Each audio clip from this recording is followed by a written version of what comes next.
The neighbors heard the screams that night, but no one called for help. They'd heard it before. Every Friday, like clockwork, the sounds would echo through the thin apartment walls. But this Friday was different. This Friday, the screaming stopped too soon, followed by silence, so heavy it made the air itself feel like it was holding its breath.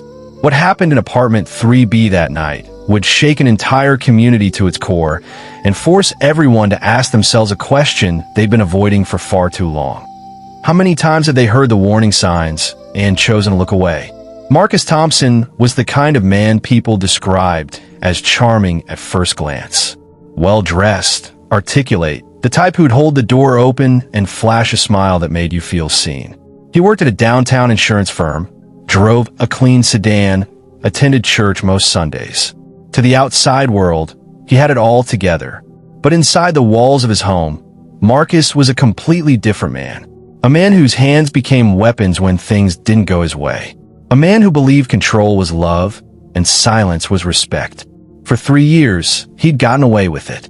3 years of carefully hidden bruises, of his wife Sarah explaining away the flinching, the long sleeves in summer, the canceled plans with friends. 3 years of a nightmare disguised as a marriage. Before we dive deeper, let us know in the comments where you're watching from. We'd love to hear from you. And if you're new here, click on the subscribe button so you never miss any of our upcoming videos. Sarah Chin met Marcus at a friend's wedding 5 years before that terrible Friday night. She was 32, a pediatric nurse with dreams of opening her own practice someday. He was 35, confident without being cocky, or so it seemed. Their courtship was a whirlwind of romantic dinners, handwritten notes left on her car windshield, surprise flowers delivered to the hospital where she worked. He made her feel protected, chosen, special. Her friends loved him. Her mother, usually skeptical of the men Sarah dated, approved immediately. He's stable, her mother had said, sipping tea in Sarah's apartment 6 months into the relationship. That's what you need. Someone steady. What none of them saw, what Sarah herself didn't see until after the wedding, was that Marcus's steadiness was really rigidity. His protectiveness was really possession. His confidence was really an unshakable belief that he was always right, and anyone who disagreed was disrespectful, ungrateful, or worse. The first time it happened was 3 months after their wedding. Sarah had stayed late at work without calling, caught up in an emergency with a young patient who'd come in with a severe allergic reaction. When she finally got home at 11 p.m., exhausted and emotionally drained, Marcus was waiting in the darkened living room. "Where were you?" His voice was calm, too calm, the kind of calm that made her skin prickle with sudden fear. She explained about the emergency, about how she'd forgotten her phone in her locker during the rush. He stood up slowly, walked toward her, and for a moment she thought he might hug her, comfort her after the stressful evening. Instead, his hand shot out and grabbed her wrist, squeezing until she gasped. "You don't forget to call me," he said, his face inches from hers. "You don't make me worry like that. Do you understand?" She nodded, tears stinging her eyes, her wrist throbbing. He released her suddenly, his expression softening into something that looked almost like remorse. "I'm sorry, baby. I love you so much. The thought of something happening to you, I can't handle it. Promise me you'll never do that again." And because she wanted to believe him, because the alternative was too terrifying to consider 3 months into a marriage, she promised. But promises don't stop the cycle. They just make the next incident feel inevitable. Over the next 2 years, the pattern became as familiar as breathing. Something would trigger Marcus's anger. Dinner not ready when he got home, Sarah expressing an opinion that contradicted his, her laughing too loudly at another man's joke at a party. The trigger didn't matter, really. It could be anything, everything, nothing at all. What mattered was what came after. The raised voice that turned into shouting. The shouting that turned into shoving. The shoving that turned into slaps, punches, once a kick to her ribs that left her unable to take a deep breath for a week. And then, always the apology. The tears in his eyes as he begged forgiveness. The promises that it would never happen again. The gifts, jewelry, flowers, once a weekend trip to the mountains that she was too bruised to enjoy. Sarah learned to read his moods like a weather forecast. adjusting her behavior to avoid the storms. She learned to lie convincingly about the marks on her skin, to ice injuries in secret, to move through the world as if everything was fine while her inside screamed for help. Her friends started to notice the changes, though they couldn't quite name what was wrong. Sarah, who used to be vibrant and talkative, became quieter, more withdrawn. She stopped going to girls' nights, stopped responding to group texts with her usual enthusiasm. "I'm just tired," she'd say when pressed. Work's been overwhelming. It wasn't entirely a lie. Work was one of the few places she felt safe, where she could focus on healing others instead of hiding her own wounds. But even there, she'd catch herself flinching when a male doctor raised his voice, her body remembering violence her mind tried to forget. One of the senior nurses, a woman named Patricia who'd worked in the ER for 25 years and had seen everything, pulled Sarah aside one afternoon.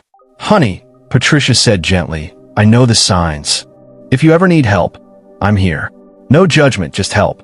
Sarah wanted to break down right there, to confess everything, to accept the lifeline Patricia was offering. Instead, she smiled and said, "I'm fine, really. But thank you." The lie tasted like ash in her mouth. Everything changed on a Tuesday afternoon in late October.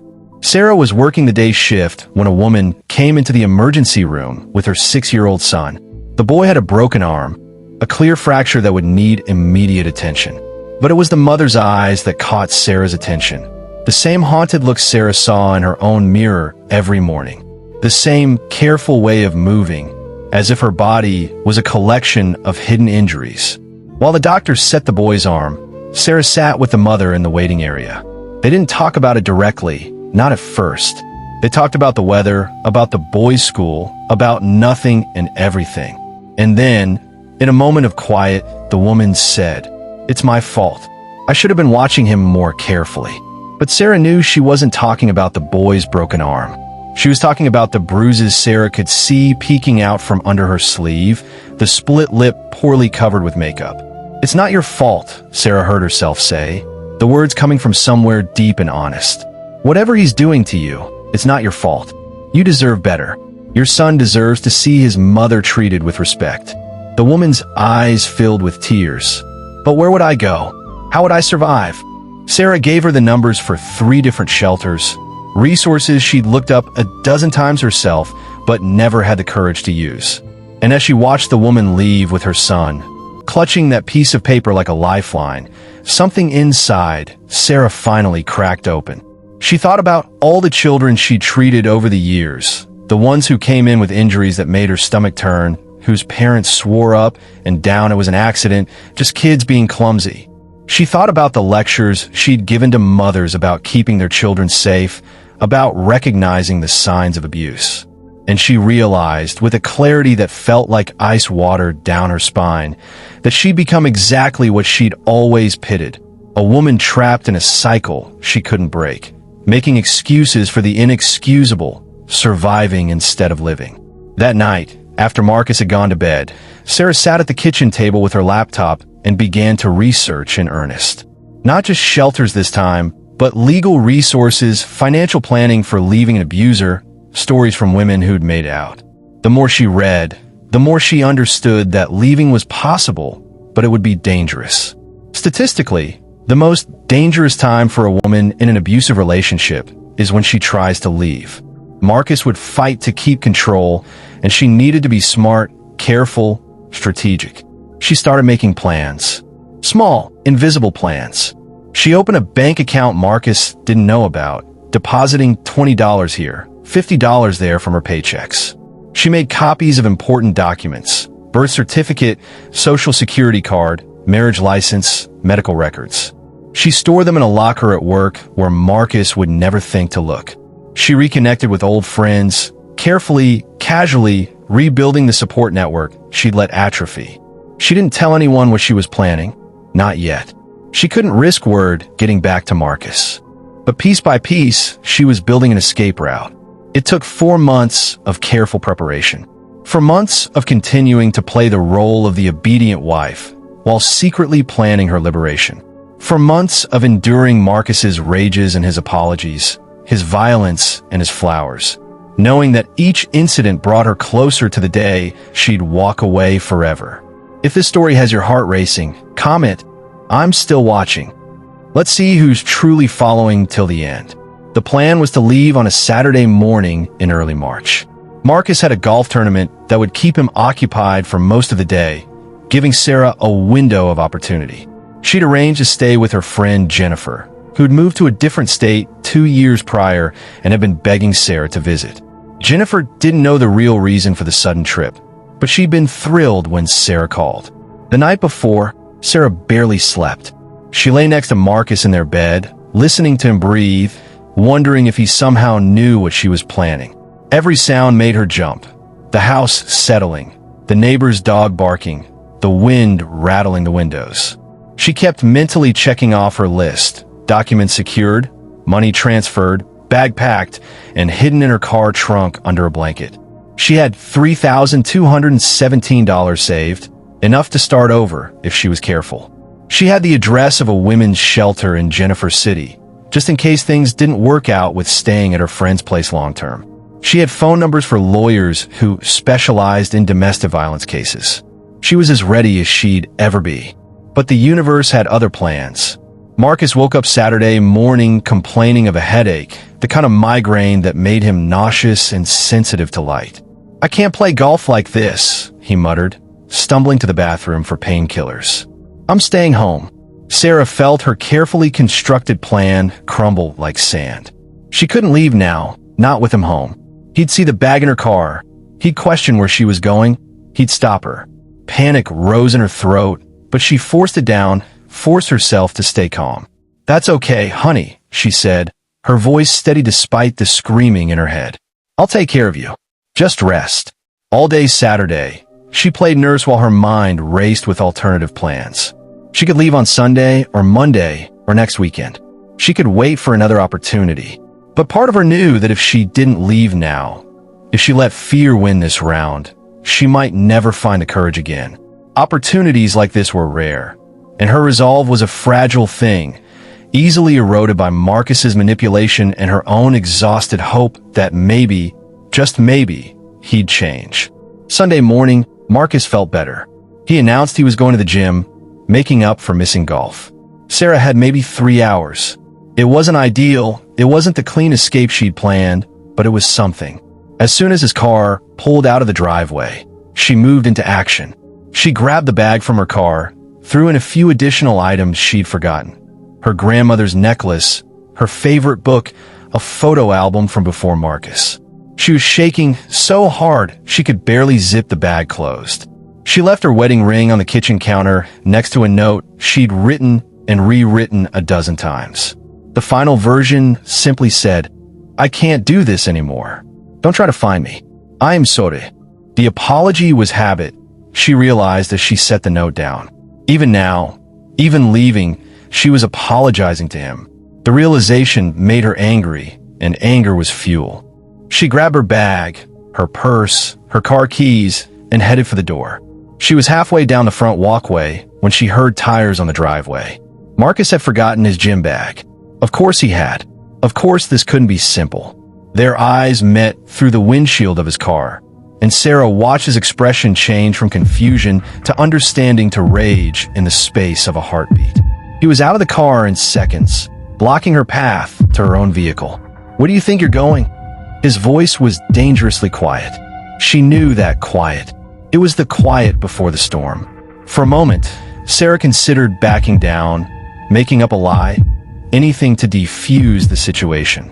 Then she thought about the woman in the emergency room, clutching that piece of paper with the shelter numbers. She thought about all the children she'd treated, the ones who'd learned from watching their parents that love looked like violence. She thought about who she used to be before Marcus, when she'd been whole and unafraid. "I'm leaving," she said, and her voice didn't shake. "Let me pass." What happened next happened fast. Marcus grabbed for her bag, trying to yank it away from her.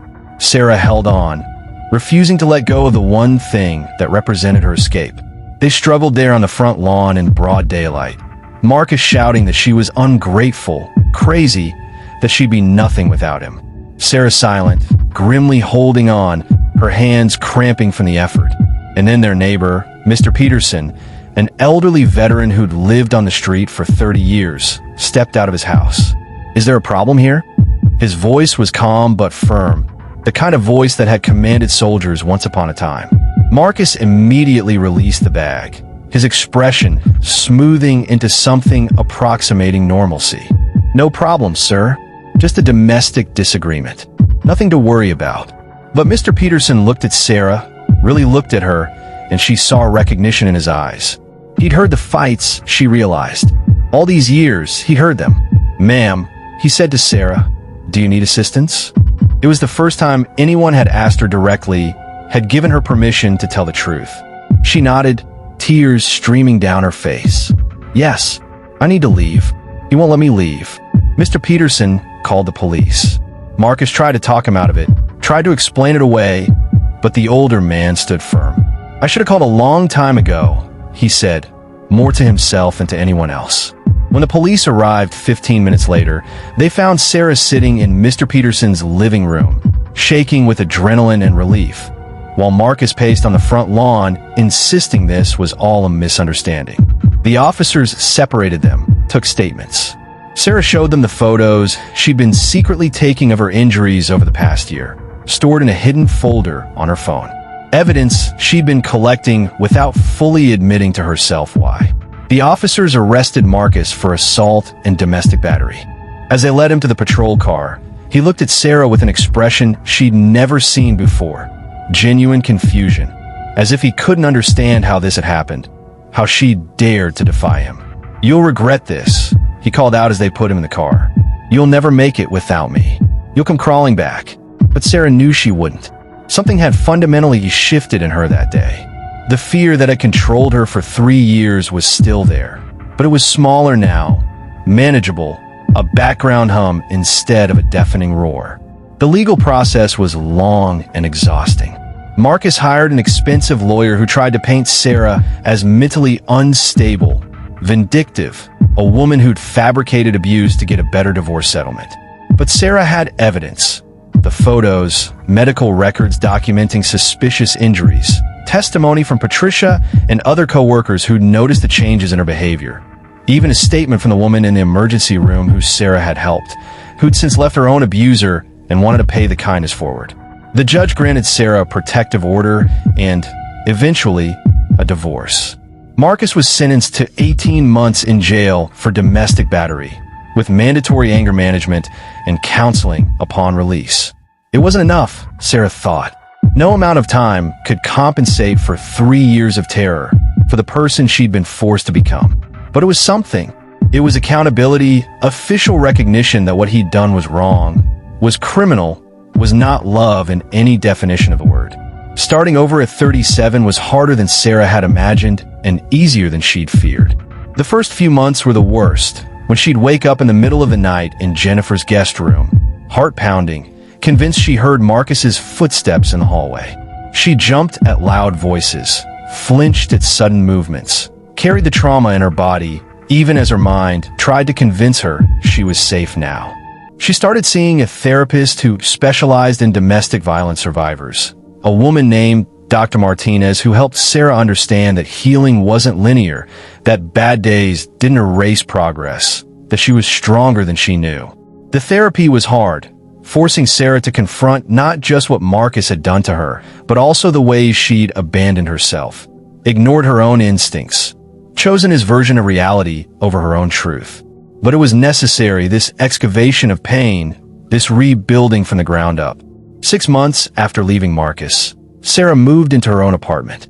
It was small, a 1-bedroom in a neighborhood she could afford on a nurse's salary, but it was hers. She painted the walls a soft yellow that reminded her of sunshine, hung curtains she'd picked out herself, bought secondhand furniture that matched nothing but made her smile. She adopted a cat from the local shelter, a scraggly orange tabby who'd been abused and was learning to trust again. They were healing together, Sarah and this cat she named Hope, both of them discovering that safety could be more than just the absence of violence. It could be warmth, softness, choice. It could be coming home to a quiet space that felt like sanctuary instead of a battlefield. 2 years after leaving Marcus, Sarah did something she'd been dreaming about since her early 30s. She opened a small clinic specializing in pediatric care for low-income families. It wasn't the large practice she'd once envisioned, but it was better, more meaningful. She hired 2 other nurses and a part-time doctor, all women who understood that healing required more than just treating physical symptoms. The clinic became known as a safe space, somewhere parents could bring their children without judgment, where a bruise prompted gentle questions instead of accusations, where resources were offered quietly, without pressure. Sarah trained her staff to recognize the signs of domestic violence, to approach families with compassion instead of condemnation. She put up posters in the bathroom stalls with hotline numbers and shelter addresses, changed them monthly so they'd be noticeable. She kept a drawer full of information packets disguised as healthcare brochures, so a woman could grab one without anyone noticing. She never forgot the woman from the emergency room, the one whose pain had mirrored her own so perfectly it cracked open Sarah's denial. She'd learned later that the woman's name was Maria, that she'd successfully left her abuser, that she and her son were building a new life in another city. They exchanged emails occasionally, brief updates and encouragement, 2 survivors connected by the understanding that only someone who's been through it can truly grasp what it takes to walk away. Maria told Sarah that the clinic idea had inspired her to go back to school for social work, that she wanted to help other women the way Sarah had helped her. "You saved my life," Maria wrote in one email. "You saved both our lives." But Sarah knew it wasn't that simple. She hadn't saved anyone. She'd offered resources, asked the right questions, created a moment where Maria could see a different possibility. Maria had saved herself, just like Sarah had ultimately saved herself. That's how it worked with domestic violence. No one could rescue you from the outside. You had to find the strength to leave, to believe you deserved better, to take those terrifying first steps toward freedom. Sarah started speaking publicly about her experience, giving talks at community centers and churches about recognizing the signs of abuse, about how to help someone who's trapped, about the importance of believing survivors when they finally find the courage to speak. It was terrifying at first, standing in front of strangers and revealing the darkest chapters of her life. But it was also liberating, transforming her shame into something useful, her pain into purpose. After one talk, a young woman approached her, tears streaming down her face. "My boyfriend does the same things you described," the woman whispered. "I thought I was crazy. I thought it was my fault. But hearing you, I think I need to leave." Sarah held her hand, gave her the same resources she'd given Maria, watched another woman take the first brave step toward reclaiming her life. These moments made everything worthwhile. The hard years with Marcus, the difficult work of healing, the vulnerability of sharing her story. If her suffering could light the way for even one other person, it hadn't been meaningless. On the 3-year anniversary of leaving Marcus, Sarah did something she'd been avoiding. She drove past the house they'd shared. She didn't know what she was looking for, closure maybe, or confirmation that she'd made the right choice. The house looked smaller than she remembered, almost ordinary. A new family lived there now. She could see children's toys scattered in the yard, a minivan in the driveway. Life had moved on, as it does. Marcus had been released from jail after serving his full sentence and had moved to a different state, she'd heard through mutual acquaintances. Part of her wondered if he'd changed, if prison and counseling had made him confront what he'd done, helped him become different. But mostly she didn't think about him at all anymore. He'd taken up so much space in her life, in her head, controlling her thoughts even when he wasn't physically present. Now, finally, she was filling that space with other things. Her work, her friendships, her slowly rebuilding confidence, the simple joy of living without fear. Standing outside that house, Sarah realized something profound. She didn't need his apology. She didn't need him to understand what he'd done, to acknowledge the damage, to validate her pain. His recognition or remorse or change had nothing to do with her healing. She could be whole whether he ever became better or not. That freedom, that release from needing anything from him, was the final piece of her recovery clicking into place. She got back in her car and drove to the clinic, where she had patients waiting, children who needed her care, families who trusted her. This was her life now, built from the ruins of what she'd lost, stronger and more authentically hers than anything that came before. Here's what Sarah wants you to know, what she tells every woman who sits across from her with that same haunted look in her eyes. You are not crazy. You are not overreacting. What's happening to you is not love, no matter what he calls it. Love doesn't leave bruises, doesn't make you afraid to speak your mind, doesn't require you to shrink yourself to survive. You deserve safety, respect, gentleness, joy. You deserve to live without fear. And yes, leaving is terrifying. Yes, it might be the hardest thing you ever do. But staying, slowly losing yourself piece by piece until you don't recognize the person in the mirror, that's harder. That's a different kind of death, a slower one, where you disappear while still breathing. So I want to ask you something, and I want you to really think about it. If someone you love came to you with the story you just heard, what would you tell them? Would you tell them to stay, to keep trying, to believe it'll get better? Or would you tell them they deserve more, that their life has value, that they should run towards safety and not look back? And if you give that advice to someone else, why wouldn't you give it to yourself? How many times do you need to hear screaming through the walls before you believe it's real? How many bruises need to be explained away before you call it what it is? The truth is, we all play a role in this. Every neighbor who hears something and stays silent. Every friend who notices changes and doesn't ask questions. Every family member who pressures someone to stay in a marriage because divorce is shameful. Every system that fails to protect victims or hold abusers accountable. We're all responsible for creating either a culture where abuse can thrive in silence or a culture where survivors feel safe coming forward. So what kind of culture are you choosing to create? If you're watching this and you're in a situation like Sarah's, please know you're not alone. There are resources, there are people who will believe you. There are ways out even when it feels impossible.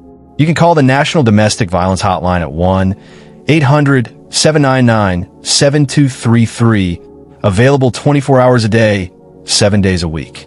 They can help you make a safety plan, connect you with local resources. Just listen without judgment. Your life has value. Your safety matters. You deserve so much better than this. And if you know someone who might be experiencing abuse, don't look away. Ask gentle questions. Listen without trying to fix everything immediately. Believe them when they tell you what's happening. Offer resources without pressure. Sometimes just knowing that someone sees you, that someone cares, can make all the difference. Mr. Peterson waited years to intervene, and he carried that regret.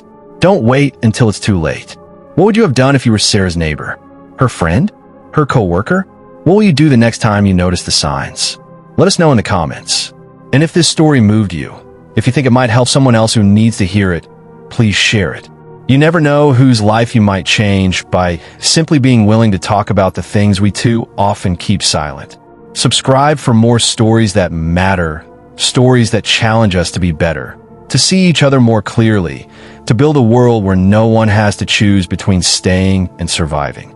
Because every person has a story, and every story has the power to change a life. Thank you for watching, and remember, you are stronger than you know, and you are never, ever alone.